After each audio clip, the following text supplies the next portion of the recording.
Hello friends, வெண்டைக்காய் பச்சடிக்கு cut பண்ணி வச்சுருக்கிறேன். ஒரு 1/2 கிலோ வெண்டைக்காய், இதுக்கு ஒரு வெங்காயம், குட்டியோண்டு சைஸ் புளி கரைச்சி வச்சுருக்கிறேன். அடுப்பை பற்ற வச்சுருக்கேன். இதை வதக்க போகிறேன். வதக்கிட்டு தான் அதை தாளிக்கணும். இதில் வதக்குறோம்ல, இந்த நூலாக வருதுல, இதெல்லாம் போகிற வரைக்கும் வதக்கணும்.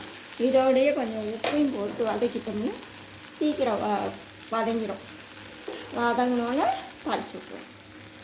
இப்போ வெண்டைக்காய் வதக்கிட்டோம். இப்போ தாளிக்கிறதுக்கு எண்ணெய் ஊற்றப்போம்.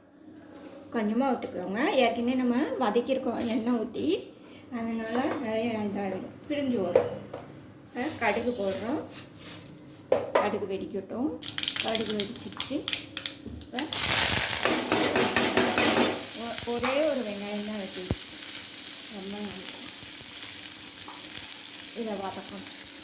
வெங்காயம் நல்லா பொன்னிறமாக வந்துச்சா, இப்போ 1/2 ஸ்பூன் தான் போடணும் மிளகாத்தூள். குழம்பு மிளகாத்தூள் தான்.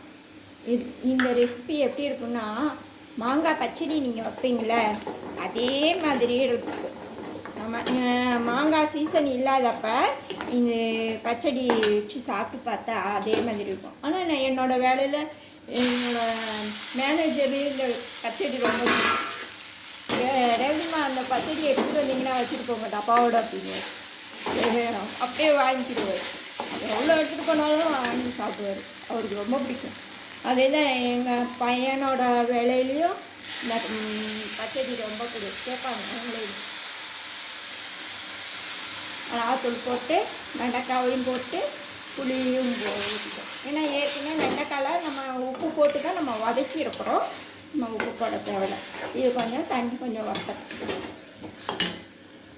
இப்போ நல்லா வதக்கி சுண்டாக வந்துடுச்சு. இப்போ இறக்க போகிறோம். இறக்க போகையில்னா காயும் நல்லா வந்துடுச்சு. இப்போ நாட்டு சர்க்கரை ஒரு ஸ்பூனு, வெறும் சீனி ஒரு ஸ்பூனு, ரெண்டையுமே போட்டேன். நான் வெல்லம் இல்லை, அதனால் நாட்டு சர்க்கரை கொஞ்சமாக, ஜீனி கொஞ்சம். இதுவும் நல்லாயிருக்கும். அந்த மாங்காய் பச்சடி டேஸ்ட்டு வந்துடும். இந்த கலர்ஃபுல் வருதா வந்தோடனே